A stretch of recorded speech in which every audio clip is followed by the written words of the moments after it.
Programme میں آپ کو خوش آمدید کہتے ہیں. میں اسد اللہ خان ہوں. خیبر پختونخوا اور وفاق کے درمیان لڑائی ایسا لگتا ہے کہ اب بڑھتی جا رہی ہے، اور خیبر پختونخوا بھی کیا، وزیر اعلیٰ خیبر پختونخوا جو ہیں علی امین گنڈاپور صاحب، وہ مسلسل شکوہ بھی کر رہے ہیں اور شکایت بھی کر رہے ہیں. وہ کہہ رہے ہیں کہ جو ہم سے وعدہ کیا گیا تھا کہ لوڈ شیڈنگ کم کی جائے گی، 12 گھنٹے سے نیچے لائی جائے گی، یا 12 گھنٹے تک جو ہے وہ محدود کی جائے گی، اس سے بڑھائی نہیں جائے گی، لیکن یہ وعدہ پورا نہیں ہو رہا. دوسری شکایت وہ یہ کر رہے ہیں کہ سی سی آئی میں اتفاق ہوا تھا کہ 1600 ارب روپے ہمارے بنتے ہیں جو ہمیں ادا کرنے ہیں، وہ بھی نہیں دیے جا رہے. اور ہم دیکھ رہے ہیں کہ مختلف مقامات پر جو علی امین گنڈاپور صاحب ہیں وہ جا کر خود لوڈ شیڈنگ ختم کرا رہے ہیں، سوئچ آن کرا رہے ہیں. اب یہ لڑائی جو ہے اس کا کوئی حل تو ہوگا. وفاق اور خیبر پختونخوا کے درمیان مذاکرات یا میٹنگ سے مسئلہ شاید حل ہو سکتا ہے. یہ کیوں نہیں حل ہو پا رہا اور یہ معاملہ کتنا سنجیدہ ہے؟ ایک تو ہم اس پہ بات کریں گے، کچھ اور چیزیں بھی ہیں. میرے ساتھ خرم دستگیر صاحب موجود ہیں، سابق وزیر توانائی بھی ہیں چونکہ، اس لیے یہ موضوع جو ہے ان سے ڈسکس کیا جا سکتا ہے اور بہت احسن طریقے سے خرم دستگیر صاحب اس سارے معاملے پر کامنٹ کر سکتے ہیں. اسی لیے آج ہم نے زحمت دی ہے. بہت شکریہ خرم دستگیر صاحب، خوش آمدید. سر سب سے پہلے تو یہ بتائیے، علی امین گنڈاپور صاحب کہتے ہیں مجھ سے وعدہ کیا گیا کہ 12 گھنٹے سے زیادہ لوڈ شیڈنگ نہیں ہوگی، لیکن پھر بھی 18-20 گھنٹے کی لوڈ شیڈنگ ہو رہی ہے. آپ کے خیال میں علی امین گنڈاپور کیا غلط کہہ رہے ہیں؟ جی وہ غلط یہ کہہ رہے ہیں کہ خیبر پختونخوا تمام میں نہیں، لیکن اس کے بہت سارے علاقوں میں جو نام ہم ان کو لائن لاسز کا دیتے ہیں، لیکن وہاں کے جو صارفین ہیں وہ بجلی کے بل دینے سے انکار کر رہے ہیں، اور یہ آج کا نہیں ہے، بہت سالوں سے. تو لہٰذا جب ایک ایسی جگہ جہاں 80%، 90% کے لاسز کہہ لیں یا چوری کہہ لیں یا سینہ زوری کہہ لیں، جب نہیں ہوں گے بجلی کے بل، تو مختلف علاقوں میں ان میں جو بل دینے کی شرح ہے اس کے مطابق جو ہے وہ بجلی فراہم کی جاتی ہے. اور بہت سارے ایسے علاقے جہاں بالکل ہی لاسز 80% یا اس سے زیادہ ہیں، وہاں پہ دن میں 4 گھنٹے بجلی فراہم کی جاتی ہے. اب اس پہ جو ایشو ہے وہ بہت سنگین ہے، اس لیے کہ وفاق کو تو ان محصولات کی ضرورت ہے، بجلی کے جو سرکولر ڈیٹ ہے اس کو کم کرنے کے لیے، دوسرے صارفین پر یہ بوجھ نہ ڈالنے کے لیے. اور اس میں ایک تھوڑا سا صوبائی لائن بھی ہے. مجھے ایک حساسیت ہے کہ زیادہ تر یہ جو علاقے ہیں جہاں سے بل نہیں آتے، خیبر پختونخوا ہے، بلوچستان ہے، دیہی سندھ ہے، تو پنجاب کے جو صارفین ہیں ان کو یہ بہت سارے لاسز جو ہیں پھر ان کے بل بھرنے کی صورت میں آتے ہیں. تو لہذا اس میں ایک بڑی فارمولا موجود ہے، اور اس میں کوئی یہ نہیں کہ ابہام ہے، بڑے کلیئر نمبرز ہیں، ہر روز، ہر مہینے، ہر گھنٹے جنریٹ ہوتے ہیں کتنی تو اگر تو وزیر اعلیٰ خیبر پختونخوا واقعی چاہتے ہیں کہ وہاں بجلی کی فراہمی زیادہ ہو جائے، تو پھر بجائے یہ کہ وہ بڑکے لگائیں یا غیر قانونیت کو ہوا دیں یا فاشسٹ ہتھ کنڈے استعمال کرتے ہوئے خود چلے جائیں وہاں گریڈ سٹیشنز پر، ان کو وفاق کے ساتھ بیٹھ کر چاہے اب وہ صوبائی محصولات میں سے جو بجلی کی لاسز ہیں وہ کم کرنے ہیں، لیکن بہرحال یہ مسئلہ بڑا سنجیدہ ہے، اور بہتر یہی ہوتا کہ اس کو بجائے کہ وہ بڑکوں کے وہ آ کر وزارت جو بجلی کی وزارت ہے یا وزیر اعظم کے پاس آ کر اپنا کوئی فارمولا پیش کرتے. کیونکہ اگر ان کی واقعی ترجیح یہ ہے کہ ہم نے خیبر پختونخوا میں رہنے والے میرے جو بھائی اور بہنیں ہیں، اور دیکھیں نا بڑی یہ دکھ کی بات ہے کہ وہ سارے لوگ ایسے نہیں ہیں جو بجلی کا بل نہیں دینا چاہتے، ان میں سے ایک بہت بڑی تعداد ہے جو بجلی کا بل دینا چاہتی ہے، لیکن وہ ان لوگوں کے رحم و کرم پر ہیں جو اس قسم کی اس وقت سینہ زوری کر رہے ہیں. تو یہ ایک پیچیدہ مسئلہ، اس میں کوئی جغرافیائی ایشو بھی ہے کہ جو خیبر پختونخوا کا جنوب ہے اور شمال جو ہے وہاں یہ زیادہ دیکھنے میں آیا ہے. اب اس میں جو کمپلیکیٹنگ فیکٹرز ہیں وہ یہی ہیں کہ یہ صوبہ بہت عرصہ دہشت گردی کا شکار رہا ہے، اور وہاں حاکمیت پاکستان کی اور خیبر پختونخوا کی وہاں بھی کمزوری رہی ہے حاکمیت کی، جو سیلف گورننس ہے. یہ سب اس کو سامنے رکھ کر اس کا حل ڈھونڈنا ہے. لیکن یہ جو حل ہے کہ وزیر اعلیٰ خیبر پختونخوا جو ہے وہ خود گریڈ اسٹیشنوں میں جا کے بٹن آن کریں گے، اس سے حل نہیں ہوگا. لیکن خورم صاحب ایسے میں تو پھر یہ ہونا چاہیے تھا نا کہ وزارت بجلی میں ہوگا. اگر یہ فارمولا آپ کہہ رہے ہیں کہ موجود ہے اور یہ بڑی طے شدہ بات ہے، تو پھر ان سے 12 گھنٹے کی لوڈ شیڈنگ تک محدود کرنے کا وعدہ ہی نہیں ہونا چاہیے تھا نا. پھر اگری کیوں کیا گیا کہ ٹھیک ہے ہم آپ کے صوبے میں 12 گھنٹے سے زیادہ کہیں پر لوڈ شیڈنگ نہیں کریں گے؟ نہیں، یہ مجھے معلوم نہیں ہے کہ یہ وعدہ ایکچولی ہوا کہ نہیں ہوا، کیونکہ یہ وعدہ کوئی بھی جو آج کل بڑے ہمارے قابل اور محنتی وزیر صاحب ہیں، اویس لغاری صاحب، پہلے بھی یہ ذمہ داری نبھا چکے ہیں. تو اگر تو انہوں نے ذمہ داری سے یہ وعدہ کیا تھا تو پھر مجھے اب اندازہ نہیں ہے کہ انہوں نے اس بند کمرے میں کیا کمٹمنٹ کی تھی، کیونکہ یہ کمٹمنٹ ہو نہیں سکتی. جو منیمم لیول کا دعویٰ تو یہی ہے کہ، اور اس کی تردید بھی وزیر محترم کی طرف سے کوئی اس کی تردید بھی نہیں ہے نا سر. ہاں، ان کی طرف سے اس کی ایکسپلینیشن آنی چاہیے. جو منیمم لیول ہے جس پہ اگر جہاں سے میں نے کہا 80% زیادہ کی اگر لاسز ہیں یا بجلی کے بل وصول نہیں ہو رہے تو وہ 4 گھنٹے سے کم نہیں، یعنی بجلی کم از کم 4 گھنٹے ضرور فراہم. خرم صاحب جیسے کہ آپ نے خود بھی اشارہ کیا، اس میں بڑا ایک سنجیدہ ایشو ہے کہ یہ جو حاکمیت کی جو کمی ہے اس کی قیمت جو بل دینے والے صارفین ہیں وہ روزانہ ادا کر رہے ہیں، تو دونوں طرف زیادتی ہے. بالکل صحیح. میں یہی عرض کر رہا تھا سر کہ جب آپ یہ کہتے ہیں کہ جن علاقوں میں لائن لاسز یا بجلی چوری یا بل نہ ادا کرنے کے واقعات 70-80% تک ہیں، وہاں پر بجلی جو ہے وہ نہیں دی جاتی 20 گھنٹے تک بھی. لیکن سوال یہ پیدا ہوتا ہے کہ وہ جو 30% لوگ اپنا بل باقاعدگی سے ادا کرتے ہیں ان کا کیا قصور ہے؟ یا تو پھر سسٹم ہی تبدیل ہونا چاہیے کہ جو بل ادا نہیں کر رہے صرف ان کو یہ نقصان ہونا کہ ان کی بجلی نہیں آ رہی. یہ جو لوگ بل ادا کر رہے ہیں وہ 20 گھنٹے کی لوڈ شیڈنگ کیوں بھگت رہے ہیں؟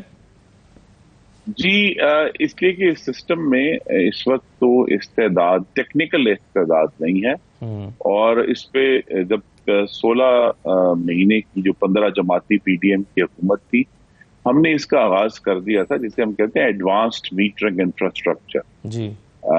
وہ لگانا شروع کر دیا تھا، اور وہ اگر ٹرانسفارمر کی سطح تک انشاءاللہ جب پہنچے گا تو پھر یہ ممکن ہو سکے گا کہ اس کی بہت ہی ایک ہم کہہ سکتے ہیں باریک قسم کی تقسیم کی جا سکے کہ اس علاقے میں بل لوگ دے رہے ہیں اور اس پہ نہیں دے رہے، جو نہیں دے رہے ان کو بجلی فراہم نہ کی جائے.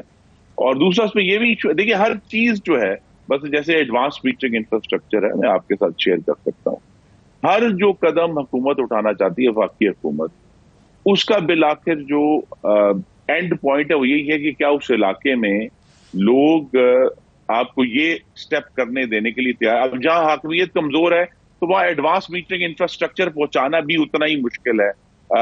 جو مثلا زیادہ سیٹلڈ علاقے ہیں وہاں آسان ہے، وہاں لگ جاتا ہے فوراً ایڈوانس میٹرنگ انفراسٹرکچر. لیکن جو سب سے مشکل اور پرابلمٹک ایریاز ہیں وہاں اس قسم کے ٹیکنیکل سولوشنز کرنا بھی مشکل ہے. لیکن اس کا یہ مطلب نہیں کہ حکومت جو ہے اس کو لامتناہی مدت تک اس کو روک سکتی ہے. بہرحال بیٹھ کر اس کا کوئی حل نکالنا ہے تاکہ ہم یہ بجلی کا جو ایک بہت بڑا بحران ہے اس میں کم از کم اس کا ایک حصہ ہم حل کر سکیں. صحیح ہے. خرم صاحب آج شوکت یوسف زئی صاحب کو میں سن رہا تھا، وہ یہ کہہ رہے تھے کہ سٹاف کی بھی، میٹر ریڈرز کی بھی کمی ہے. وہ کہہ رہے تھے کہ 10 یونین کاؤنسلز کے لیے ہمارے علاقے میں، وہ اپنے حلقے کی مثال دے رہے تھے کہ 10 یونین کاؤنسل کے لیے صرف 2 میٹر ریڈر ہیں، جو کہ ان کے لیے ہیومنلی پاسبل نہیں ہے کہ ہر میٹر تک وہ پہنچیں اور اس کی ریڈنگ لیں. ان کا کہنا یہ ہے کہ جب آپ ریڈنگ ہی نہیں لے پائیں گے، بل ہی نہیں بھیجیں گے تو ادا کیسے ہوگا؟ تو ان علاقوں کو بھی لوڈ شیڈنگ میں شامل کر دیا گیا ہے، لائن لاسز والے علاقوں میں شامل کر دیا گیا ہے. تو یہ تو وفاق کا یا وفاقی اداروں کا بیسیکلی کنسرن بنتا ہے کہ وہ سٹاف کی کمی کو پورا کریں اور میٹر کی کم از کم ریڈنگ لی جا رہی ہو. تو یہ شکوہ درست معلوم ہوتا ہے آپ کو؟ جی سٹاف کی کمی ہے لیکن اتنی گمبھیر نہیں ہے جتنی محترم نے کہی ہے. دوسرا جس کی طرف میں نے آپ کو اشارہ کیا ہے، اگر ایڈوانس میٹرنگ انفراسٹرکچر اور جس کا میں نے کہا ہم نے آغاز کر دیا تھا مختلف جہاں بھی، even Peshawar electric supply company میں بھی محدود تعداد میں یہ لگے تھے. بجٹ جیسی اہم چیز بناتے ہوئے اس پہ اگر اپنے سب سے بڑے اتحادی کو اعتماد میں نہ لیا جائے تو یہ یا تو اس کی وجہ یہ ہو سکتی ہے کہ حکومت یہ سمجھ رہی ہو کہ بھئی ہم نے کون سا خود بنایا ہے جو ہم آپ سے مشاورت کریں، تو ہم نے تو خود آئی ایم ایف کی شرائط کو پورا کرتے ہوئے بجٹ بنا دیا ہے، پیپلز پارٹی کا ناراض ہونا بنتا نہیں ہے، یا تو یہ وجہ ہو سکتی ہے۔ تو ورنہ کیا وجہ ہے کہ پیپلز پارٹی کو اعتماد میں نہ لیا جائے؟ نہیں، آپ کی حصہ مزہ اچھی ہے لیکن یہ کوئی ایکسکیوز نہیں ہے۔ حکومت کو اپنے جو معاملات ہیں، جو حکومت بجٹ پیش کرتی ہے، یہ اس کی ذمہ داری ہے، اور اس لیے آپ نوٹ کر رہے ہیں کہ ابھی غالباً وفاقی حکومت کو عید کی چھٹیوں کے بعد جو ہے نا وہ چارج اپ ہونے میں کچھ وقت لگ رہا ہے کہ بہت ساری ایسی جگہوں پہ جہاں ان کی طرف سے وضاحت یا کم از کم اپنا جو نقطۂ نظر ہے وہ آنا چاہیے، وہ نہیں آیا۔ میں امید کر رہا ہوں کہ آج اور کل میں یہ جو چارج اپ ہو جائے گا میکنزم۔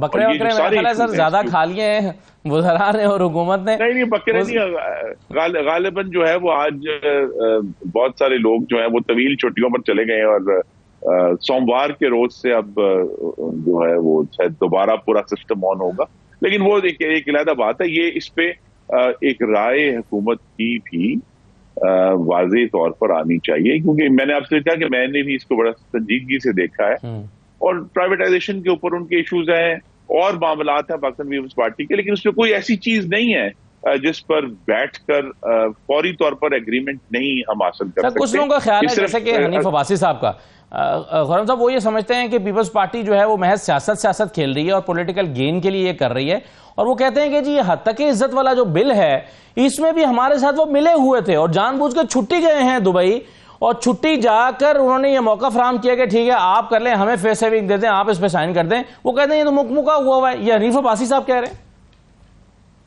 جی دیکھیے، یہ سیاست تو جاری رہے گی، اور جہاں مخلوط حکومتیں ہیں وہاں اتنی زیادہ سیاست ہوگی، اور میں آپ کے شو پہ بھی غالباً کہہ چکا ہوں، پھر دہرا دیتا ہوں کہ پیپلز پارٹی کی جو اسٹریٹجی ہے وہ تو یہی ہے کہ غلبے میں پورا حصہ لیا جائے، تمام آئینے عہدے حاصل کیے جائیں، وفاق کے اندر جو اپوائنٹمنٹس ہیں ان میں بھی حصہ لیا جائے، لیکن وہ ملبے میں حصہ نہیں لینا چاہتے۔ لیکن ایسا ہو نہیں سکتا، اگر وہ غلبے کا حصہ ہیں تو پھر انہیں آج نہیں تو کل ملبے کا حصہ بھی بننا پڑے گا، لہذا وہ اپنی ایک سیاسی اسٹریٹجی پر کام کر رہے ہیں۔ اور پھر مسلم لیگ نون کو اگر حکومت کے اندر جو دو جماعتیں ہیں، مسلم لیگ نون کی بھی جو سیاسی اسٹریٹجی ہے وہ بھی اتنی ہی جسے کہنا چاہیے کہ بلبلہ انگیز اور روبسٹ ہونی چاہیے، تاکہ پھر یہ جو اتحاد ہے جو کہ اس حکومت کی جو سیاسی بقا ہے اس کا سب سے اہم جزو ہے۔ اپوزیشن کی سیاست جاری رہے گی، ان کی گفتگو، ان کے جو بھی ہیں مظاہروں کے دھمکیاں وہ دیتے ہیں، لیکن اصل جو اس گورنمنٹ کی بنیاد ہے وہ ان دونوں جماعتوں کا آپس میں اتحاد ہے۔ اور خاص طور پہ جب آصف زرداری صاحب صدر مملکت کے طور پر وہاں موجود ہیں تو پھر ایسا معاملہ نہیں ہونا چاہیے۔ تو اس کو ایفرٹ کر کے، کوشش کر کے، زیادہ محنت کر کے، اگر کی ہے پہلے، مزید محنت کر کے اس معاملے کو خوش رسبلی سے حل مجھے توقع ہے کہ کر لیا جائے۔ خرم صاحب، آج پاکستان تحریک انصاف کے لوگ جو ہیں وہ جو سمجھتے ہیں یا دعویٰ کرتے ہیں کہ فارم 45 پہ جیتے ہوئے ہیں، وہ سپریم کورٹ کے باہر اکٹھے ہوئے اور انہوں نے آج حلف لیا، انہوں نے کہا کہ جی ہم اللہ کو گواہ بنا کے کہتے ہیں کہ ہم یہ الیکشن جیت چکے ہیں۔ ذرا سنیے انہوں نے آج کیا کہا ہے، پھر میں آپ سے سوال کرتا ہوں۔ ہم حلفاً یہ اقرار کرتے ہیں کہ ہم یہ الیکشن فارم 45 کے مطابق جیت چکے ہیں، اور ہم اللہ تعالیٰ کو حاضر ناظر جان کر کہتے ہیں کہ 8 فروری کو قوم نے عمران خان کو ووٹ دیے اور حلفاً ان کے یہ سپاہی الیکشن جیتے ہوئے ہیں، اور ہم انشاءاللہ عہد کرتے ہیں کہ یہ جو مینڈیٹ قوم نے عمران خان کو دیا ہے، ہم سب لوگ اپنے خون کے آخری قطرے تک، آخری سانس تک اس کی حفاظت کریں گے اور قوم کو یقین دلاتے ہیں اس کے لیے لڑیں گے۔ خرم دستگیر صاحب، یہ درجنوں لوگوں نے آج ہاتھ اٹھا کر حلف دیا، اور اس کے بعد انہوں نے حلف دینے کے بعد یہ بھی کہا کہ ہمارے جو مخالفین ہیں ہم انہیں بھی کہتے ہیں کہ وہ حلف اٹھا کر کہیں کہ وہ الیکشن جیتے ہوئے ہیں۔ آپ کیا کہیں گے اس پہ سر؟ جی دیکھیے، یہ تو سیاسی ٹیکٹک ہیں، سیاسی جو ہیں یہ پینترے ہیں، اس حلف کی تو کوئی قانونی اور آئینی حیثیت نہیں، اخلاقی حیثیت تو ہے، لیکن میں جب سن رہا جی تو میں سن رہا تھا تو پھر میرے دل میں آیا کہ مجھے معلوم نہیں تھا، ورنہ میں بھی ایک طرف کھڑا ہو کے جو ہے اس احتجاج میں شامل ہو جاتا، کیونکہ یہ نہیں ہو سکتا کہ جہاں آپ ہارے ہیں وہاں گڑبڑ ہوئی ہے اور جہاں آپ جیتے ہیں وہ سب ٹھیک تھا۔ یعنی آپ کہہ رہے ہیں کہ آپ بھی ایسا حلف دینے کے لیے تیار ہیں کہ آپ جیتے ہوئے ہیں اور آپ کو ہرایا گیا ہے؟ جی مجھے بھی اسے نہیں، میں حلف یہ اس قسم کے بےمانی حلف تو میں اٹھانے کے لیے تیار نہیں ہوں، لیکن اگر کوئی احتجاج ہو رہا تھا تو مجھے بھی سائڈ پہ کھڑا ہو جانا چاہیے تھا، کہنا چاہیے تھا کہ میں بھی متاثر اس کا ایک زدہ ہوں، اور اس جو ایشو بنا ہے یہ ایشو میں پھر دہراؤں گا، یہ نہیں ہو سکتا کہ اگر آپ خیبر پختونخوا میں جیت گئے ہیں تو الیکشن بڑا فری اینڈ فیئر تھا اور باقی جگہ ہار گئے ہیں تو وہاں گڑبڑ ہوئی ہے۔ اس کا فیصلہ حلف سے نہیں ہوگا اسد صاحب، یہ فیصلہ بالآخر جب بھی ہوگا عدالتوں میں، ٹرائبونلز میں ہوگا اگر بن گئے تو خرم صاحب آج ٹرائبونلز کے معاملے پر بات کی ہے، اور جو ہائی کورٹ نے اس کے اوپر ایک میں یہی کہوں گا ایسا فیصلہ جس پہ بہت سارے سوالات اٹھ چکے ہیں، سپریم کورٹ نے ٹیک اپ کیا۔ یہ بھی معاملہ دیکھیے، یہ سارے مسئلے اٹھتے ہیں، ہم ان پہ بات کرتے ہیں، لیکن غلط یا صحیح، انصاف یا ناانصافی معاملہ عدالت میں ہی حل ہوتا ہے۔ سر آخری سوال یہ ہے، آپ نے جیسا خود بھی کہا کہ سپریم کورٹ نے اس کو ٹیک اپ کر لیا ہے، آج اس پہ سماعت بھی ہوئی ہے سپریم کورٹ میں، لیکن جو سوال اٹھائے گئے ہیں آرڈیننس کے حوالے سے، مثلا پوچھا گیا کہ پارلیمان نے قانون بنایا، قانون کے بعد آرڈیننس کیسے لایا جا سکتا ہے؟ چیف جسٹس نے سوال اٹھایا کہ آرڈیننس لانے کی وجہ کیا تھی؟ چیف جسٹس نے سوال اٹھایا کہ کیا ایمرجنسی تھی جو آرڈیننس لانا پڑا؟ انہوں نے سوال اٹھایا کہ کیا یہ آرڈیننس کس کی خواہش تھی جو لایا گیا ہے؟ یہ سوال آج سپریم کورٹ نے اٹھائے ہیں، تو آپ آرڈیننس کے بارے میں بتا سکتے ہیں یہ کیوں لایا گیا؟ آخر اس کی کیا ضرورت پڑ گئی؟ کیا ایمرجنسی تھی؟ پارلیمان موجود ہے، سیشن ہو رہے ہیں، کیوں نہیں اس پہ قانون سازی کر لی گئی؟ جی ایک تو اس کا جو آئینی جواب ہے وہ یہ ہے کہ یہ توقع ہے میری کہ اس بجٹ سیشن کے اختتام پر یہ سب جو آرڈیننسز ہیں وہ لے کر دیے جائیں گے اور باقاعدہ وہ پارلیمان کے پروسیس کا حصہ بن گئے، نمبر ایک۔ لیکن محترم چیف جسٹس صاحب بھی بڑی اچھی طرح آگاہ ہے کہ ان کا جو ادارہ ہے وہ اس وقت کس طرح تقسیم ہے۔ 70 ارب روپے کا جو 190 ملین پاؤنڈ کا کیس ہے یا سائفر کیس ہے، تو فیصلوں کی جو صحت ہے اس کے اوپر بہت سوالات ہیں، تو انہوں نے اس پر بھی غور کرنا ہے کہ جب ایک آئینی ستون جس کا یہ فرض ہے کہ وہ آئین اور قانون کے بارے میں اور اس کو سامنے رکھ کر اسٹرکٹلی فیصلے کرے، وہاں اگر سوالات اٹھتے ہیں تو پارلیمان پر تو پہلے ہی سوالات ہیں۔ آپ خرم دستگیر صاحب آپ ہی کے پارٹی کے لوگ اور وزیر قانون بھی رہے ہیں پنجاب کے رانا ثناء اللہ صاحب، وہ ان فیصلوں کے آنے سے پہلے کہہ چکے ہیں کہ جب بھی یہ کسی عدالت میں گئے چیلنج ہوئے تو یہ وہاں سے اڑ جائیں گے کیونکہ بہت ہی قانونی سکم ہے اس میں۔ آپ عدالت پہ تنقید کیسے کر سکتے ہیں جب خود رانا ثناء اللہ کہتے ہیں کہ اس میں قانونی سکم موجود ہے ان فیصلوں میں؟ رانا ثناء اللہ صاحب خود ایک قانون دان ہیں، وکیل ہیں، ان کی ایک رائے ہو سکتی ہے عدالتوں کے فیصلوں کے بارے میں۔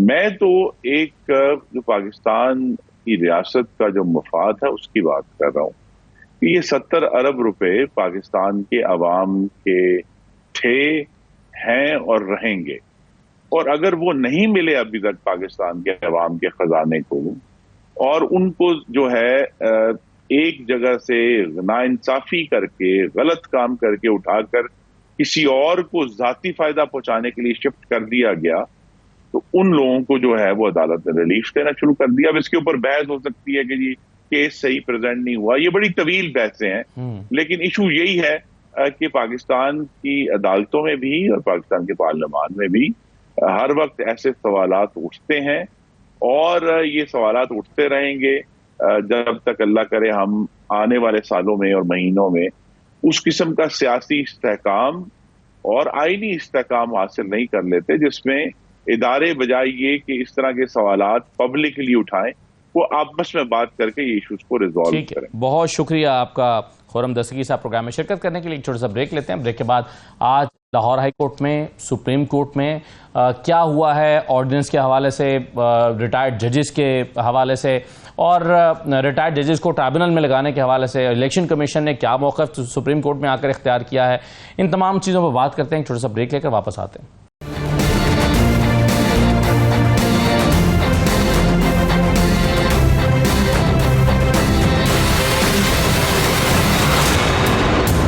بریک کے بعد آپ کو دوبارہ خوش آمدید کہتے ہیں. آج سپریم کورٹ میں اس معاملے کو ٹیک اپ کیا گیا. لاہور ہائی کورٹ نے نوٹیفائی کیا ہے. لاہور ہائی کورٹ نے ٹرائبونلز بنا دیے ہیں. الیکشن کمیشن کا اختیار ہے یا ہائی کورٹ کا اختیار ہے؟ کس نے نام بھیجنے ہوتے ہیں؟ کیا الیکشن کمیشن پینل مانگ سکتا ہے ہائی کورٹ سے؟ کیا جو نام ہائی کورٹ کی طرف سے دیے گئے ہیں انہی ناموں پر مشتمل ٹرائبونلز بنانے ہوتے ہیں؟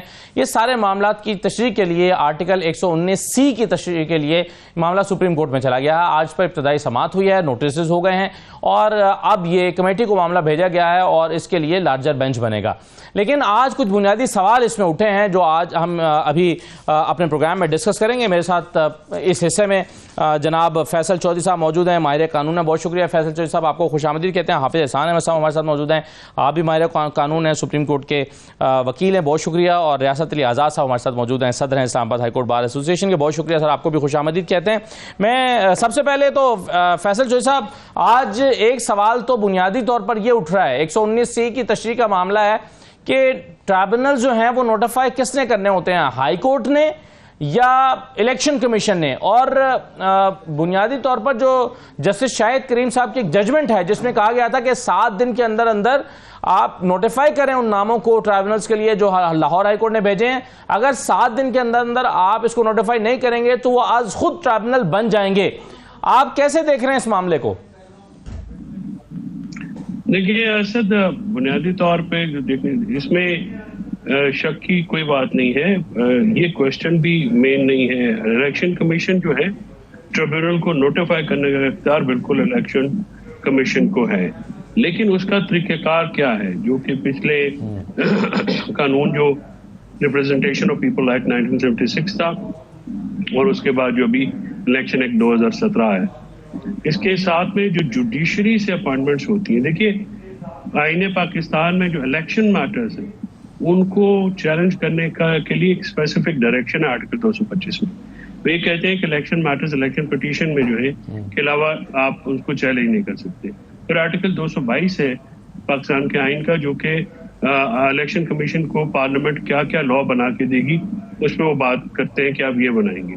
اب جہاں تک 219C کا معاملہ ہے, میری نظر میں اس کو جو اس کی ریڈنگ ہے وہ اس کی ریڈنگ کو ذرا تشریح اس طرح سے کرنے کی ضرورت ہے کہ وہ انڈیپینڈنس آف جوڈیشری جو ہے وہ انشور ہو.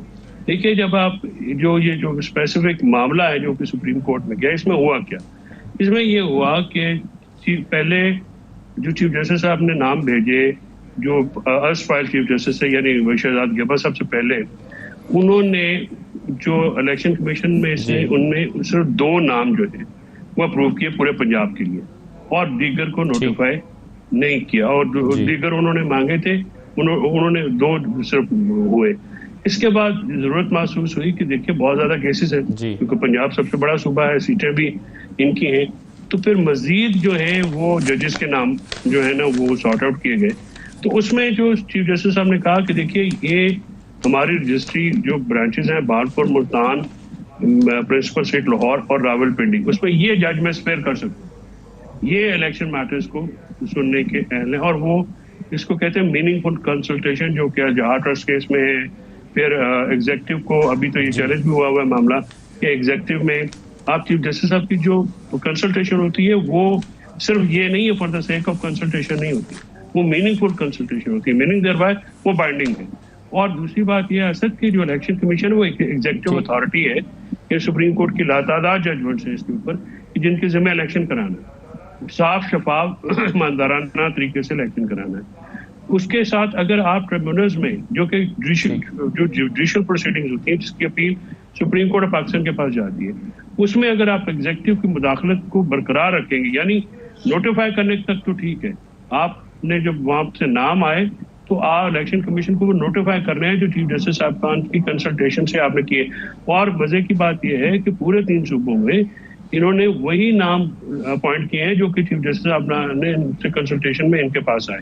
پنجاب میں جو ہے ان کو کوئی کیا پرابلم تھی کہ انہوں نے کیا, اور مین وائل جو آرڈیننس آئی وہ بھی آپ کو پتا ہے کہ وہ آرڈیننس میں کہ جی ریٹائرڈ ججز پہلے 2023 میں پارلیمنٹ سر یہ آرڈیننس میں آتا ہوں, لیکن جو آپ نے ابھی بات کی ہے فیصل چودھری صاحب اس میں ایک بنیادی نقطہ یہ ہے کہ آپ جیسے کہ آپ میننگ فل کنسلٹیشن کی بات کر رہے ہیں, تو ریاست صاحب بات یہ ہے کہ جسٹس شاہد کریم صاحب کی ججمنٹ ہے وہ کہتے ہیں کہ اگر ٹائی ہو جائے یا اختلاف ہو جائے تو پھر ہائی کورٹ کو فوقیت حاصل ہوگی ان کے ناموں کو الیکشن کمیشن کی رائے پر.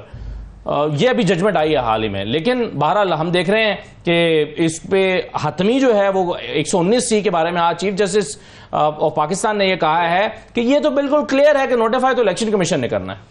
بالکل اسد بھائی آپ ٹھیک فرما رہے. بات یہ ہے کہ جو لا ہوتا ہے, جی جیسا صاحب, جو لا ہے اس کے پیچھے جو وزڈم پریویل کرتا ہے وہ یہ ہوتا ہے کہ آپ کی بونا فائڈی ہونی چاہیے.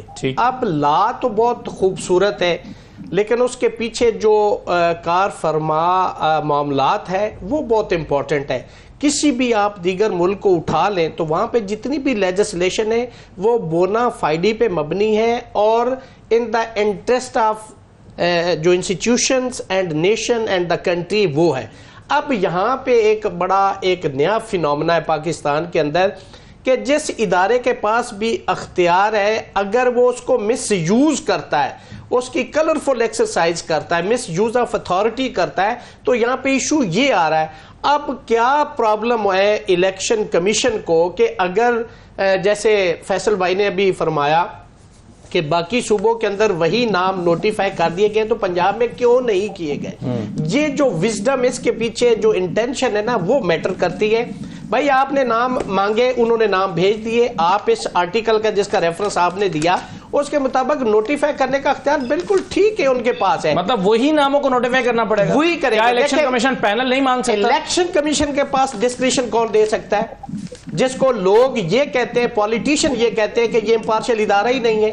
آپ ان کے ساتھ ڈسکریشن کس لا کس آرٹیکل کے تحت آپ دے سکتے؟ آپ نے بھائی عدالت میں بیٹھے ہوئے ججز صاحبان ٹریبیونل کو وہ لیڈ کریں گے, آپ کوئی بھی نام بھیج دیں, کیوں انہوں نے حلف نہیں لیا ہوا؟ وہ الیکشن کمیشن کون ہوتا ہے کہ وہ یہ کہے کہ اس جج کا نام بھیجے, اس کا بھیجے, پک اینڈ چوز کا؟ یہ تو ہے ہی نہیں.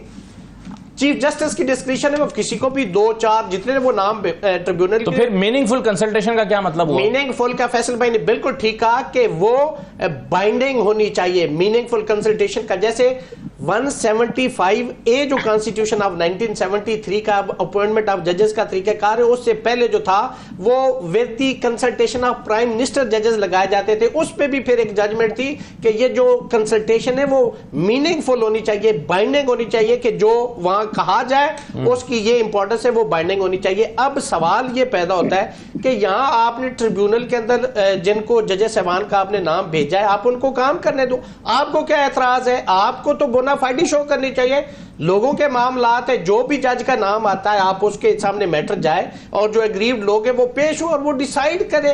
آپ نے کیوں کنڈی پھنسا دی ہے یہاں پہ کہ جی ہمیں یہ ڈسکریشن دی جائے, ہمیں اس کے تحت دیا جائے؟ یہ بالکل غلط ہے, یہ لا کے مطابق نہیں ہے, یہ بونا فائڈی نہیں. ٹھیک ہے حافظ صاحب, روایت یہی رہی ہے کہ ہائی کورٹ جو نام بھیجتا ہے اس کو الیکشن کمیشن نوٹیفائی کر دیتا ہے. ابھی پہلے 2 جج جو ٹرائبونل بنائے گئے ہیں لاہور ہائی کورٹ میں, لاہور ہائی کورٹ کے ججز پر مشتمل, اس میں بھی یہی ہوا ہے.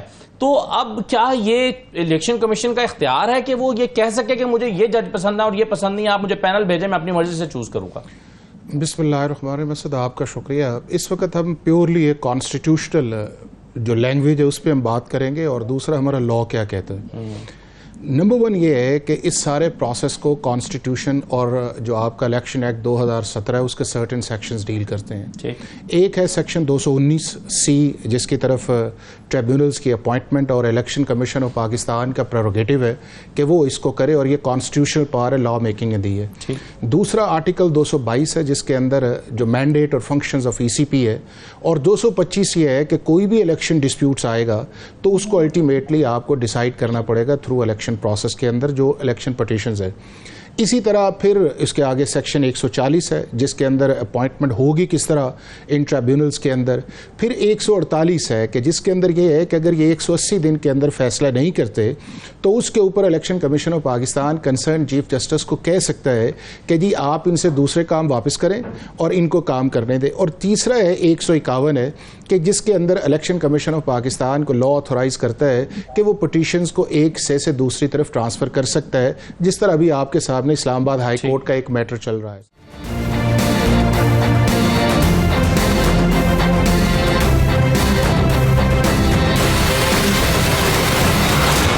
کیا الیکشن کمیشن یہ کہہ سکتا ہے کہ یہ جج مجھے پسند نہیں ہے اور مجھے تو آپ اور جج پسند والی تو بات ہی نہیں ہے نا. پھر اس کا کیا مطلب ہے؟ آپ نوٹیفائی نہیں کر رہے, آپ کہہ رہے ہیں کہ نہیں کوئی اور جھگڑا کیا ہے. بلوچستان کے اندر جب آپ ججز آئے, آپ نے 3 مانگے یا 4 مانگے, وہ آئے اور اس کے ساتھ جورسڈکشن, اور اس کے بعد کیا کیا, اس کنسرن چیف جسٹس نے جو آج اس بینچ کا حصہ ہے, انہوں نے الیکشن کمیشن آف پاکستان کو کہا جی جورسڈکشن آپ اسائن کریں, یہ ہمارا کام نہیں ہے کہ یہ جج 2 ڈویژنز کے لیے ہوگا, 3 ڈویژنز کے لیے ہوگا. یہی پیٹرن کے پی کے میں بھی اپنایا گیا, یہی وہاں پہ بھی اپنایا گیا.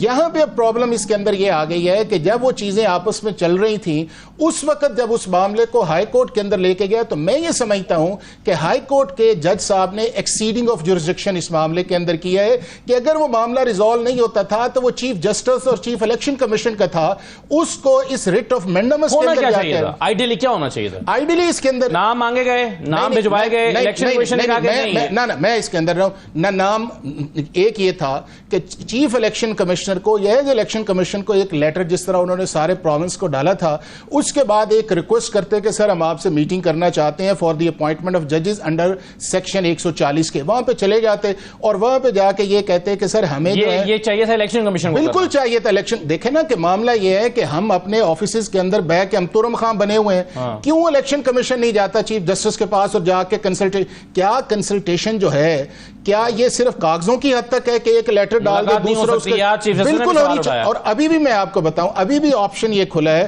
جس طرف یہ ججمنٹ جائے گی اس کے اندر یہ ہے کہ ایک مینٹینیبلٹی پہ جائے گی کہ کیا یہ ریٹ مینٹینیبل تھی, کیا ہائی کورٹ کا جج کا اختیار تھا, کیا چیف جسٹس کی پاور ہائی کورٹ کا جج ایڈمنسٹریٹو سائٹ پہ جوڈیشل سائٹ پہ جا سکتا تھا, اور کیا 219 آرٹیکل کے اندر جب کلیئرلی جورسڈکشن ڈیفائن ہے اس کے ہوتے ہوئے 140 کے اندر پرزیوم ہائی کورٹ کا یہ کر لینا کہ نہیں جی اگر الیکشن کمیشن نہیں کرتا تو پھر میں ایز اے جج یہ سمجھتا ہوں کہ آپ اس کو نوٹیفائی کریں اور اپوائنٹ کریں, اور ساتھ اس چیز کو جورسڈکشن کو جس کو انہوں نے اپنے آرڈر میں سیٹ اسائڈ کیا ہے جو 9/5/2024 کا ہے, جس کے اندر ان کو پورے پروونس 2 بھاولپور اور راولپنڈی ڈویژنز کا دی, اس کو بھی سیٹ اسائڈ کرنا. تو میں یہ سمجھتا ہوں کہ ہر معاملے کے اندر نہ عدالت جانا مناسب ہے اور نہ ہائی کورٹ کا جورسڈکشن کو ایکسرسائز کرنا اس کے اندر مناسب ہے, چونکہ جو آپ کے پاس معاملہ گیا تھا وہ ایک ایسی ڈسکرشن یا ایسا معاملہ تھا between the chief justice and the chief election commissioner, اور اگر 26/4 کو الیکشن کمیشن نے جواب دیا تھا تو چیف جسٹس کہہ دیتے کہ الیکشن کمیشن کو آئے بیٹھے, اور یا یہ جا کے کہتے کہ اس کو بیٹھ جاتے. آپ کہہ رہے ہیں کہ الیکشن کمیشن کو بجائے اس کے خط و کتابت کرتا رہتا, ریکویسٹ کرنی چاہیے تھی کہ ملاقات کرنا چاہتے ہیں. یہ سوالات چیف جسٹس نے بھی اٹھایا. میں فیصل صاحب یہ بتائیے کہ آپ آرڈیننس پر آ جاتے ہیں ذرا. آرڈیننس آ گیا اس دوران, اس آرڈیننس کو اسلام آباد ہائی کورٹ میں بھی چیلنج کر دیا گیا, لاہور ہائی کورٹ میں بھی چیلنج کیا گیا. اسلام آباد ہائی کورٹ نے اس پر دے دیا سٹے اور اس کی سماعت ہونے جا رہی ہے 24 کو, اور لاہور ہائی کورٹ نے اس پہ سٹے تو نہیں دیا, 26 کو اس کی سماعت ہوگی.